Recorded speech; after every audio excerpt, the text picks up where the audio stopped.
Hey guys, imagine this, me and my buddies, driving through the Mexico desert, having a blast. But then, out of nowhere, our cars break down, and now we're stuck in the middle of nowhere. Will we survive this crazy adventure, or will the creepy desert claim us as its next victims? Let's start. My heart hammered against my ribs as the last flickering rays of sunset painted the desolate New Mexico desert in streaks of blood orange and dusty rose. We'd been driving for hours, a caravan of laughter and bad music blasting from two crammed cars on a road trip from Cleveland to San Diego. There were 6 of us in total, me, Sarah, her boyfriend Alex, Tom with his quirky humor, and Emily and Ben, who were the type of sickeningly sweet couple that made you want to gag. The road shimmered with heat mirages, a lonely artery through the parched emptiness. Our GPS signal had fizzled out a while back, but we thought it was a temporary glitch. Then we saw the sign, a weathered wooden post claiming, Fred's Gas Grub, last stop for 100 miles. It looked about as appealing as a week-old sandwich, but it was our only hope. The gas station reeked of dust, stale cigarettes, and something a touch acriter that I couldn't place. Fred, a spidery man with skin like sun-cracked leather, squinted at us from behind the counter. When we asked about the fastest way to get back on track, a slow grin spread across his face. Y'all in a hurry? There's a shortcut through them hills yonder, he drawled, pointing vaguely to the rugged peaks rising in the distance. Mighty scenic, and it'll cut a few hours off your drive. Something about the glint in his eyes made me uneasy, but adventure, or stupidity, or maybe the stifling heat had gotten the better of us. With Fred's directions scribbled on a napkin, we set off with renewed excitement. The hills, however, weren't scenic. They were a brutal labyrinth of sun-scorched rocks and twisted scrub. The track barely deserved to be called a road, more like a series of gashes across the landscape. I was behind the wheel of the second car, my grip tight and eyes darting between the rear-view mirror and the increasingly narrow path. Then came the screech, a sound like 1,000 nails on a chalkboard. One of the tires was done. By the time we pulled over and piled out, a sense of wrongness had settled over us like a shroud. This wasn't just bad luck, it started with Ben. A flitting movement in the rocks above, a startled cry, and he was gone. We stared up at the slope, seeing nothing but the merciless dance of shadows. Tom went next. His jokes died in his throat with a scream that echoed off the canyon walls, and then there was only silence. We were being hunted. Night descended like a smothering blanket. Sarah clutched Alex's arm, her sobs mingling with the rasp of Emily's terrified breaths. I tasted bile and the bitter tang of fear in my mouth. We huddled in the wrecked remains of the cars, a pathetic fortress against the unseen horrors, and then they came for us. Guttural snarls ripped through the darkness, followed by a blur of movement and the sickening crunch of bone. Their eyes, gleaming faintly in the moonlight, were filled not with animal hunger, but with a cruel intelligence that chilled me to the core. One by one, my friends were taken, their screams fading into echoes and then silence. I was cornered, the stink of death washing over me. A clawed hand reached for my throat, and I knew it would be the last thing I ever saw. And then came the dawn. The first rays of sunlight broke through the gloom, and the creatures, whatever they were, retreated back into the labyrinth of shadows. I was alone, caked in blood and the wreckage of my life. They say someone found me days later, babbling incoherently about monsters in the hills. They say I was lucky to survive. But there's no luck in this story, only the desolate emptiness of the desert and the knowledge that something out there, something wicked, is still waiting.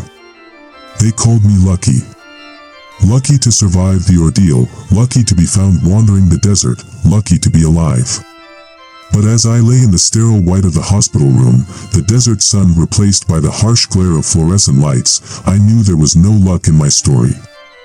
Only a chilling truth, one that gnawed at me like a ravenous beast. The news reports were filled with the details of our missing persons case, now tragically turned into a homicide investigation. Details I couldn't bear to read, details that painted a picture of a gruesome crime scene. They found the cars, twisted wrecks strewn across the desolate landscape. They found fragments of bone, mere remnants of what were once vibrant young lives. But what they never found, what the authorities were desperately searching for, was anything resembling the creatures that had taken my friends. No footprints, no DNA, no evidence to suggest anything beyond a brutal animal attack. It was as if they had vanished into the thin air, leaving only their prey behind. Days turned into weeks, then months. Physically, I was on the mend. But the scars, both physical and mental, ran deep. Nightmares became my companions, a nightly replay of the terror in the hills. Every creak of the floorboard, every flicker of the light, sent jolts of terror through me. I was a shell of my former self, haunted by the screams of the lost and the chilling memory of those intelligent, cold eyes. Then, one day, a package arrived on my doorstep. Inside, nestled amongst packing peanuts, was a familiar weathered napkin. The one with Fred's scribbled directions, the one that had led us down that fateful path. But this time, something else was written on the back, barely visible in the pale light. It was a single word, scrawled in jagged, unfamiliar lettering: "Welcome home." A primal fear gripped me, icy and suffocating. It wasn't the desert anymore that haunted me. It was the chilling realization that whatever evil lurked in those hills wasn't confined there.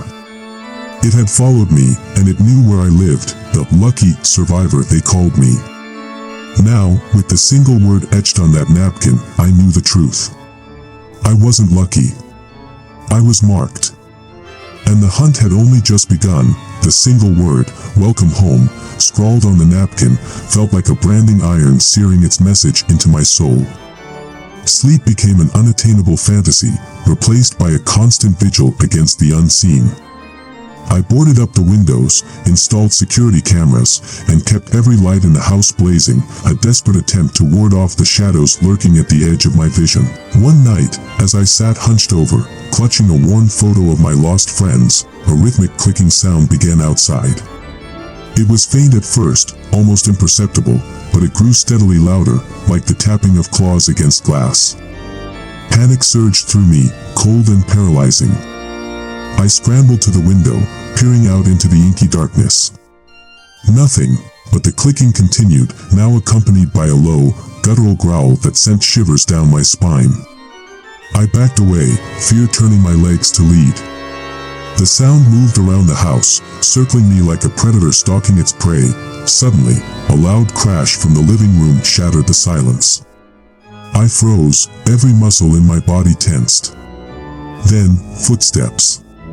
Heavy, deliberate footsteps moving closer to my hiding place. I could hear the ragged breaths, the rasping sounds that belonged to no human being.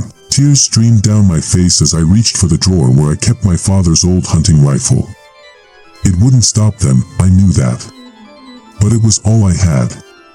As the footsteps paused outside my door, I closed my eyes, a single prayer escaping my lips. The door splintered open, and the grotesque silhouette of the creature filled the doorway. It was unlike anything I'd ever seen, a twisted amalgamation of human and beast, its eyes glowing with an unnatural hunger. I raised the rifle, my finger trembling on the trigger. The creature lunged, a guttural roar erupting from its throat. I fired, the sound echoing through the house. Silence. For a heartbeat, I held my breath, waiting for the inevitable retaliation. When nothing happened, I slowly opened my eyes. The creature lay sprawled on the floor, unmoving. A dark stain spread around it, but its inhuman eyes remained fixed on me. A wave of relief washed over me, quickly replaced by a chilling realization. This wasn't over. There could be more, others like it waiting in the shadows. The hunt may have paused, but it wasn't finished. With the creature lying dead on the floor, I stood at a crossroads. Do I stay in this house, constantly haunted by the memories and the fear? Or do I run, leaving behind everything I knew, forever a prisoner of this nightmare? The answer remained unknown, lost in the maze of fear and uncertainty. As the sun peeked through the boarded-up windows, casting long shadows across the room, I knew one thing for sure. The horror had only just begun. I stared down at the fallen creature, a grotesque parody of humanity, its inhuman eyes reflecting the first rays of dawn creeping through the boarded-up windows. My body ached, the stench of gunpowder and death clinging to my clothes. Relief warred with a chilling unease. The silence was heavy, unnatural. Was it truly over? Or just a temporary reprieve? I knew returning to normalcy was a naive fantasy. This creature, this welcome home message, they were just pieces of a larger, disturbing puzzle. Days bled into weeks, an uneasy calm settling over the house. I remained vigilant. The house turned into a fortress, sleep a snatched luxury. Sleep offered no escape, only vivid nightmares of gnashing teeth and cold, dead eyes. Then, one night, the wind shifted. A familiar, rhythmic clicking sound echoed from outside. My heart hammered a frantic tattoo against my ribs. But this time, it wasn't alone. The clicking was joined by another sound, faint yet distinct, a chilling melody carried on the wind, a familiar song, one my friends used to sing on road trips. My blood ran cold. Panic gnawed at me, but a newfound resolve flickered within. Fear had crippled me for long enough. I grabbed the hunting rifle, a grim determination replacing the terror. I wouldn't be hunted anymore. I crept towards the boarded-up living room window, a single tear tracing a path down my cheek. As I pried open a board, the moonlight glinted off a figure standing at the edge of the woods, bathed in an unnatural light. The figure, humanoid yet twisted, held a bone flute to its lips, the haunting melody echoing across the desolate landscape. But what truly sent a jolt of chilling horror through me were the faces staring back from the shadows behind it. Faces, distorted and grotesque, yet undeniably familiar. The faces of my friends.